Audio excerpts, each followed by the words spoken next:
Are you an international couple planning to have, or you already have, multilingual children? If so, today I'll share short clips of my children speaking in Spanish, Estonian and Danish. I'll share every detail of what my wife and I have been doing over the past 4 years, and I'll also give you perspective, inspiration and ideas you can implement immediately. Key also is that everything I'll tell you is surprisingly easy to do. So let's go! Hi, I am Mario, and on this channel I help expats in Europe, where there's a lot of multilingual families, on high performance, productivity and living a rich life. Number one is that one person, one language method. So there's a method called one person, one language, and it really works. In our case, what this means is that I am from Argentina, native Spanish speaker, and I only speak Spanish to my children. And I am kind of very strict about it. I never switch so far, or at least I never had to. It's the same with my wife. She's from Estonia and she only speaks Estonian to the boys. Again, only Estonian. Then we live in Denmark, and the daycare and the kindergarten, the kids speak only in Danish there. There is sometimes some girl or someone that might speak Spanish to them, but beyond that it's 99% Danish. If you pay special attention to this and never deviate, the kids will get it. It will come naturally to them. Even when they don't even know what a language is, they know that when I want to say something to my mom, I say it this way. This is fun in the sense that you can also get into situations, for example, in my case, where my son would be talking with my wife and I simultaneously, and he would turn left, say something to me in Spanish, turn right, say something in Estonian to her.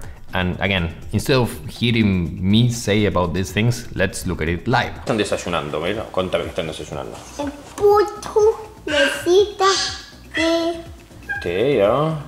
¿Qué más tienen? Banana. Jorge está sentado arriba de un libro porque es muy chiquitito, entonces está más alto, sí. Jorge está un libro. Jorge está su casa. ¿Y acá qué está? ¿Qué es este, Milo? Helado. Auto helado, ya. Payaso. Ya, ¿qué color es el payaso? Naranja y un poquito más, un poquito negro también. Sí. Muy bien. ¿Está en el acuario el pez payaso? Sí. Qué bueno. Kus Sipsik on siin? Siin. Seal. Ja mis ta teeb?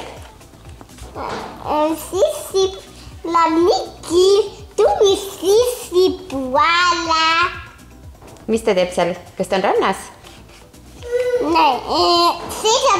Selle paadiga. Ta sõidab selle paadiga, jaa. Just note that we decided to keep to 3 languages and not 4. We used to speak English with my wife between ourselves, but we gave it up now. We speak mostly in Danish, and especially if in front of the kids. And while we have seen some friends pull this off, like this 4 languages thing, it's not a priority for us now. Also, we have some common words. So my older son is now into mushrooms now, and then I don't know the name of any mushroom in Spanish beyond maybe one champignon or something like that. And then we just use Estonian names because, why not, right? So number 2 is to speak a lot. So it's helped, for example, in my case, that I speak a lot. I really do. So, and in Denmark, we have this work-life balance where there's a ton of time you have to spend at home with your kids. And we use it as much as possible. So for example, I read to the boys at least 30 minutes per day, sometimes a lot more. And this can be any book, whatever they're into the moment. So planets, dinosaurs, animals, locations, Curious George, you name it. We have a lot of books at home, easily over 100 books for children. We spend also 15 to 20 minutes before going to bed or before sleeping, telling stories, bedtime stories that I actually make up most of them in the spot, and they're quite interactive, so they like to participate on this. And also, again, before going to bed, speaking about how the day was. So a lot of time practicing speaking. And on top of this, questions games, so how many moons does Mars have, what are the names of the moons of Mars, and we made competition between the children, and they like this. So again, we just encourage whatever speaking engagement they might like, and just do a lot more of that. We also call, for example, the Spanish speaking grandparents almost every day, and that's another 5 to 10 minutes of just exclusively Spanish with other people speaking in Spanish to them. And on top of that, as I said, just speak a lot. For example, if I would be cooking and I invite the kids to join sometimes if they want, and I would be explaining them, okay, this is that, this is why I do this is why I do that. And if I'm out in the park, I'll explain the trees and I'll explain the sky. We'll play that, oh, well, this cloud looks like what do you think it looks like? So be constantly talking. Sometimes it might not come naturally to some people, but when you're trying to teach 3 languages, it really helps. Number 3 is to have language-specific activities. So then, on top of all this, layer activities through the week that will be exclusively linked to one language. For example, in our case, the vast majority of the playdates will be in Danish, because, we're in Denmark. But for the other languages, what we do, for example, is that in Estonian, we have a babysitter that comes twice a week, and she plays with our big boy in the garden, plays at home, and always quite actively, and they play games, you name it. And of course, she only speaks Estonian with him. And that's another 5 to 6 hours a week where my son gets exclusive Estonian from someone that's not his mom. So that also helps a lot, and it's great for us, again, as a bonus that we have some time for ourselves as well. So if you can, try to find someone that, again, will speak your native language to your children. If we could find someone that speaks Estonian, which is a very niche language, I'm sure you'll have an easier time finding someone that speaks your language. Specifically for Spanish, what we do is that the kids watch YouTube on their iPads, but just in Spanish. And Estonian, I mean, of course, if there will be something in Estonian, but I think there's a lot more in Spanish. We have like the usual suspects: Blippi, Peppa Pig, Bluey, Plim Plim, Ping Fong, Cocomelon, Little Angel. I mean, I know them by heart now, right?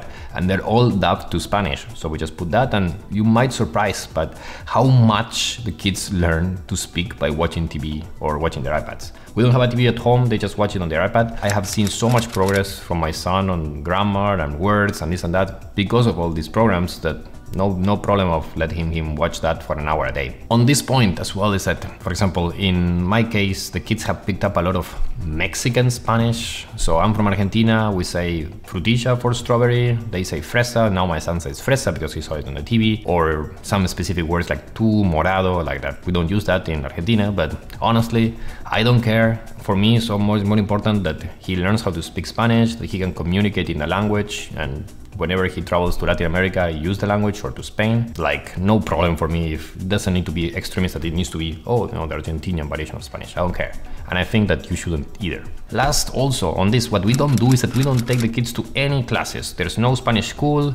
We have some Estonian activities, but it's not really a school, every once a month maybe. But beyond that, no classes, no place where they need to go and study and so on. Not applied. Number 4 is to invest on it. So if you can afford it, spend time on what the kids are interested in. So as I said, we have bought close to 100 books, if not more now. Some very small, some big, and the kids love when we read to them. That's what you really want. You want the kids to be asking you to read them a book and not you telling them, hey, I want you to read a book. It's more like if it's intrinsic that they really want to read for you to read a book, that's what they really want, and that's what you get that really big value. And it helps when you have a lot of books for them to choose, because as you probably know, some weeks they want dinosaurs, some weeks they want planets, some weeks they want cars, changes all the time. And then as I said, like if you have an iPad, that's really a big hit as well. For example, there's some learning games, right? Where my son learned all the numbers in Spanish. Again, there's simple games like this in Spanish. We also use a device called Timio that the kids love, and just also learned about your words and concept and letters. One thing as well is that it's not only about investing in money, but it's also investing your own time. I mentioned that I spend a lot of time reading, right? But for example, I learned to play children's songs on the guitar over there. So again, all in Spanish, obviously. I am terrible, but the kids like it. So it's like, all right, that's the type of a worthy investment. Number 5 is to travel. And again, if you can afford it,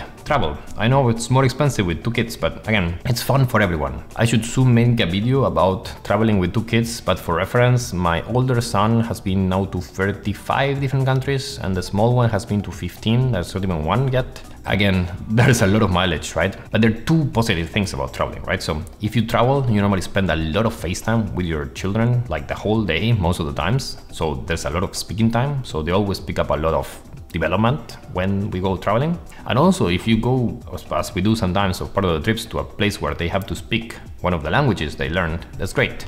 So we go to Estonia a few times a year. I mean, for us it's very close, so that's easy. And while we don't go to Argentina very often because it's really far, we can go to Spain and get immersion in Spain. We have been to places like Latin America, in the Caribbean, or in the Central America, even the US. Everyone speaks Spanish these days. So again, that helps with extra immersion. And last point is that we don't really keep a score. So we have patience, we have flexibility, we maintain this supportive environment, and we obviously pay attention if there are issues and if we need to adjust the system. But so far, so good. What other tricks have you heard or know about? Let me know in the comments. Next up, watch this video where I share my ultimate productivity framework.